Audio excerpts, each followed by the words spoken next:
Varahi silks మన నెల్లూరులో September 25వ తారీఖున గొప్ప ప్రారంభం.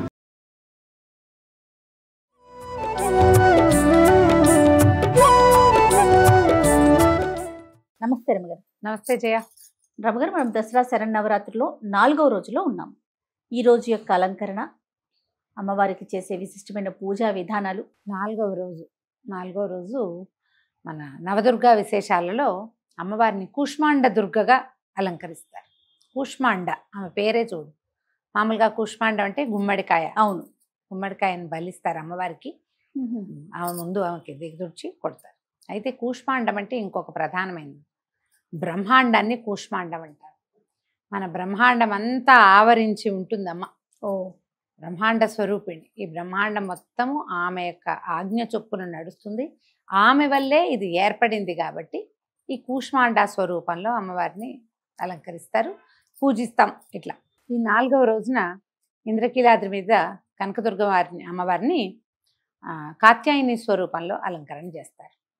సాధారణంగా కాత్యాయని అలంకరణ మనకు కనబడు. కాత్యాయని స్వరూపం అమ్మవారి ఉన్నది కానీ సాధారణంగా రాదు. ఈసారి 11 రోజులు వచ్చింది కాబట్టి పండుగ కాత్యాయని దేవి స్వరూపాన్ని వెలయిస్తామని నిర్ణయించుకున్నారనమాట. అయితే ఈ కాత్యాయని దేవి ఒక ప్రత్యేకమైన స్వరూపం.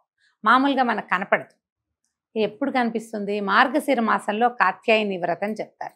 అది ఎప్పుడు ధనుర్మాసంలో చేస్తారు. గోపికలు శ్రీకృష్ణ పరమాత్మని భర్తగా పొందటానికి కాత్యాయని వ్రతం చేశారని చెప్తారు. ప్రతి ధనుర్మాసం అప్పుడు ఈ కాత్యాయని వ్రతం సంగతి చెప్పుకుంటాం.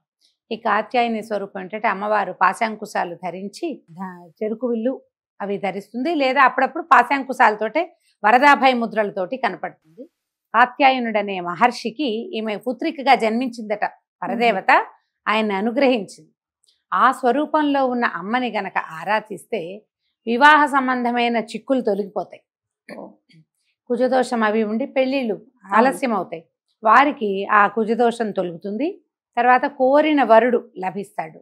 వివాహానంతరం కూడా భర్తతోటి ఏదైనా ఇబ్బంది సబ్బందులు ఉన్నప్పుడు కాత్యాయని వ్రతం కనుక చేసుకుంటే, అది ఎప్పుడు చేస్తారు? ధనుర్మాసంలో చేస్తారు. ఇప్పుడు ఇవాళ దసరాలో ఈ సంవత్సరం అమ్మవారిని మనం పూజించుకుంటున్నాం కానీ మామూలుగా ఆమెను పూజించే విధానం అప్పుడు అనమాట. ధనుర్మాసారంభంలో మొదలు పెట్టుకుని రోజు అర్చించి మకర సంక్రమణ నాడు ఆ రోజున అమ్మవారిని ఉద్యాపన చేసుకుంటారు. విధానాన్ని బట్టి కొన్ని ప్రాంతాల వారీగా చేస్తారు. అయితే ఈ కాత్యాయని అమ్మవారికి ఇవాళ మనం ఏం నివేదన పెడతాం? ఎర్రని వస్త్రం సమర్పిస్తాము. తర్వాత బెల్లం అన్నం, గుడాన్నం చేస్తాం కదండి. గుడాన్నము, తర్వాత అన్నము, ముద్దపప్పు. ముద్దపప్పు కూడానా? అన్నము ముద్దపప్పు నివేదన చేస్తారు. అంటే అప్పట్లో ఈ గోపికలు పూజించారని చెప్పినప్పుడు ఆమెకి అన్న నివేదనే చేసేవారట. ఆమెకు అన్నం, పప్పు, నెయ్యి వేసి నివేదన చేసేవారు. ఒక పెద్ద ముత్తైదువుగా భావించి ఆమెకు పూజించేవారు. ఇప్పుడు కూడా మనం అట్లాగే అన్నం ముద్దపప్పు చేసి నెయ్యి వేసి నివేదన చేయొచ్చు. గుడాన్నమైనా చేసి నివేదన చేసుకోవచ్చు. ఎర్రని గాజులు, ఎర్రని పువ్వులు, ఎర్రని అలంకరణ సామాగ్రి, గోల్డ్ రంగు అలాంటివి వేసుకుంటారు. అలాంటివి కూడా ఇవ్వచ్చు. తర్వాత పిల్లలకి గోరింటాకు పెట్టిస్తాం. గోరింటాకులు పెట్టిస్తాం కదా. ఇప్పుడంతా మెహందీలను చేసుకుంటున్నారు కదా. పూర్వం ఏం చేసేవాళ్ళు? ఈ పండగ రోజున గోరింటాకు ఏదో ఒక రోజు గోరింటాకు పెట్టి ఇచ్చేవాళ్ళు. అది కూడా ఒక ఏమంటారు, ఒక అర్చన కింద అనమాట, ఒక పూజా విధానం కింద. చుట్టుపక్కల ఆడపిల్లలందరికీ చక్కగా గోరింటాకు మెత్తగా రుబ్బి స్వయంగా పెట్టుకోవటం ఒకటి. పిల్లలందరికీ పెట్టుకునే అవకాశం అందరిళ్ళకి పంపించటము. మన ఇంటికి పిలిచి మన వాకిట్లో అరుగుల మీదే పెట్టుకోవటం ఒకటి. ఎలాగైనా చేయొచ్చు. ఈ ఎర్రని వస్త్రాలు, తర్వాత గాజులు, ఇలాంటివి అలంకరణ సామాగ్రి ఇవ్వవచ్చు. ఇలా పూజ చేసుకుంటాం. అయితే ఇప్పుడు ఈ రోజున మనం 5 సంవత్సరాల బాలికని పూజిస్తాం. కుమారి పూజకి మనం కుమారి పూజ ఏ వయసు పిల్లకి చేయాలో చెప్పుకుంటున్నాం కదా. అవునండి. ఈ 5 సంవత్సరాలు నిండిన బాలికని పూజిస్తే ఈ రోజున ఈ బాలికని రోహిణి అంటారు. ఈ రోహిణి రోగనాశినిగా చెప్తారు. 5 సంవత్సరాల బాలికకి కనుక దసరాల్లో పూజ చేసుకుంటే మీ తొలి రోజు నుంచి 10 రోజుల లోపల మీ అవకాశాన్ని బట్టి చేసుకోండి. ఈ రోజునే ప్రత్యేకంగా చేస్తే విశేషం.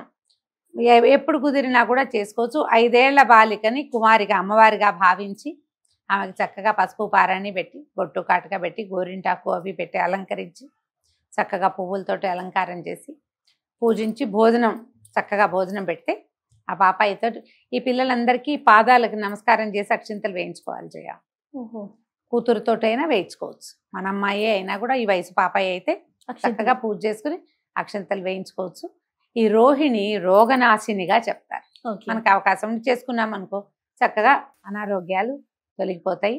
చాలా బాగుంటుంది. ప్రజెంట్ ఉన్న సిచ్యువేషన్ చూసుకుంటే రమ్మగారు రకరకాల అనారోగ్య సమస్యలు, చిన్న పెద్ద తేడా లేకుండా చాలా సమస్యలతో, ఆరోగ్య సమస్యలతో బాధపడుతున్నాం కాబట్టి అనారోగ్యం రాపోయినా ఏదైనా అనుమానం వచ్చినా భయం వేసే స్థితిలో ఉన్నాం. మరే బాగా చెప్పారు. ఇది వరకు కొంచెం ఏదైనా వస్తే కాస్త 4 రోజులు చూసేవాళ్ళం. ఇప్పుడు అది సమయం అది ఇవ్వటం లేదు, మనము తీసుకోవట్లేదు, భయపడుతున్నాం కదా. కుదిరితే గనక చుట్టుపక్కల ప్రాంతాల్లో ఎక్కడైనా ఒక బాలిక చక్కగా 5 సంవత్సరాల పాప అంటే ఈ దసరా 10 రోజుల లోపల ఏదో ఒక రోజు విశేషించి 4వ రోజు అయితే మరీ మంచిది. మీకు వీలు వెంబడి చక్కగా అమ్మాయిని పూజించండి. విశేషంగా ప్రధానమైనది ఏంటంటే స్త్రీని గౌరవించండి. మొదటి రోజు నుంచి కూడా అదే చెప్తున్నారు కదండి. మొదటి రోజు నుంచి అదే గౌరవించండి, పూజించండి, వాళ్ళకి కావాల్సినవి ఇవ్వండి, వాళ్ళని ఇబ్బంది పెట్టకండి. వాళ్ళతోటే మీ జీవితం సుసంపన్నం అవుతుందని తెలుసుకోండి. స్త్రీ శిశువుని గౌరవించడమే అత్యవసరమని ఈ చెప్పడం కోసమే ఇన్ని రకాల పూజలు విధానాలు ప్రతి సంవత్సరం ఏటా అమ్మవారు వచ్చి బుద్ధి తెచ్చుకుంటారా అని చెప్తున్నారు. మనం ఎంతవరకు తెచ్చుకుంటామో తెచ్చుకున్నప్పుడు తెచ్చుకుంటాము, లేనప్పుడు లేదు. కానీ ఇది కలిగి ఉండాలి. ఈ రకమైన జ్ఞానము అవగాహన కలిగి ఉంటేనే మంచిది. రమ్మగారు మరి ఇప్పుడు మనం ఇంట్లో కూడా నవదుర్గల్ని పూజించవచ్చండి? పూజించుకోవచ్చు. ఇప్పుడు ఈ వరుసగా ఉందిగా ప్రథమం శైలపుత్రి చ ద్వితీయం బ్రహ్మచారిణి స్తోత్రం ఉంది. అవును. 9 రోజులు నవదుర్గలు ఎలా ఉన్నారో చూపించారు. మనం ఆ దుర్గా స్వరూపాన్ని పూజించుకుని శైలపుత్రిం పుత్రి అనుకోండి, శైలపుత్రిం పూజయామి అని చెప్పి అమ్మవారి ఆమె పేరు చెప్పుకుని ఆమెకి ఇష్టమైన నైవేద్యం. ఇవాళ కూష్మాండ కదా, 4వ రోజు కూష్మాండ దుర్గకి మినువులు, మినపసున్ని, మినపగారెలు అలాంటివి పెడతారు. కూష్మాండ దుర్గ అంటే ప్రపంచ నిర్మాణ శక్తి. ఆమె సింహవాహినిగా అట్లా దర్శనమిస్తుంది. కూష్మాండ దుర్గని ఆరాధిస్తే భయం ఉండదు. ఎక్కడికైనా వెళ్ళినప్పుడు మనం ఒక కొత్త ప్రదేశానికి వెళ్ళాం, భయం వేస్తూ ఉంటుంది. అవును. ఈ కూష్మాండ దుర్గా స్వరూపాన్ని గనక తలుచుకుంటే మనది కాని ప్రదేశాలలో మనకి కలిగే భయాన్ని నివారిస్తుంది. మనం కొత్త ప్లేస్కి ఏ ఊరు వెళ్ళినా అమ్మ అక్కడ నీళ్ళు ఉంటాయా ఉండవో, ఏదన్నా ఉంటుందో ఉండదో, భోజనం దొరుకుతుందో దొరకదో, కొత్త ప్లేస్కి వెళ్తే రూములు దొరుకుతాయి, ఎక్కడికైనా వెళ్తే నివాసం దొరుకుతుందో లేదో ఆ భయం ఉంటుంది. మనం యాత్రలకు వెళ్ళినప్పుడు మనకు ఆ భయం ఉంటుంది. వేరే ఊరు ఏ ట్రాన్స్ఫరో ప్రాంతం మారినప్పుడు అప్పుడు ఆ భయం ఉంటుంది. అలాంటి భయాలు ఉన్నవాళ్ళు కూష్మాండ దుర్గని స్మరించుకోవచ్చు. ఆమె చాలా ధైర్యాన్ని ఇస్తుంది. అవకాశాన్ని బట్టి చేసుకుంటే ఇప్పుడు మనం మామూలుగా అవతారాలు చేసుకుంటున్నాము, ఆమెను కూడా తలుచుకుని నవదుర్గల్లో ఒక స్వరూపాన్ని కూడా తలుచుకుని ఆమె పేరు కూడా చెప్పుకోవటం, ఆమె పేరుతో కూడా ఒక పువ్వు వేసుకొని ఆమెకు చెప్పిన నివేదనని కూడా చేయగలిగితే అది కూడా చేసుకుంటాం. అధికసి అధికం ఫలం అంతే. కానీ దుర్గాదేవిని కొలిచేటప్పుడు పరమ నిష్ఠతో కొలవాలని, నియమాలు ఎక్కువగా పాటించాలని చెప్తూ ఉంటారు కదా రమ్మగారు. ఎప్పుడైనా సరే ఇప్పుడు దుర్గాదేవినే కాదు, పరమేశ్వరుని కొలిస్తే నిష్ఠా నియమం వద్దా? తల్లి అనేసరికి కాస్త భయం అనేది వినిపిస్తూ ఉంటుంది. ఎందుకంటే మండపాల్లో మనం గణేశుని పెడతాం, వినాయకుడిని. అక్కడికన్నా కూడా ఇప్పుడు దసరాల్లో కూడా మనము అమ్మవారిని పెట్టడం ఇలాంటిది చూస్తూ ఉన్నాం కదా. చాలా నియమ నిష్టలతో ఉండాలి, జాగ్రత్తగా ఉండాలి, ఇలాంటివి వింటూ ఉంటాం. మీకు నియమ నిష్టతోటి ఫలితం బాగుంటుంది ఎప్పుడు కూడా. అది నువ్వు నియమం అనగానే క్రమశిక్షణ కాదా? ఖచ్చితంగా. మనం లైన్లో ఉంటే ఎప్పుడు కూడా సరైన దారిలో ఉంటే ఫలితాలు బాగుంటాయి. ఇప్పుడు ఆమె ఏదో నెత్తని చేస్తే ఆమె మనకు శత్రువు కాదు కదా, ఆమె మన తల్లి.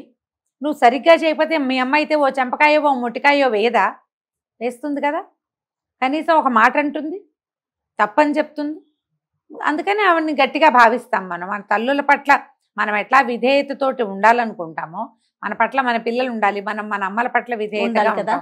ఎంతో అమ్మ ఒప్పుకోదు, అమ్మ ఊరుకోదు, అమ్మ కేకలేస్తుంది, అమ్మ తిడుతుంది, అమ్మ వద్దని చెప్పింది, మనం వాళ్ళు చేస్తాం కదా. అమ్మవారి విషయంలో కూడా అంతే.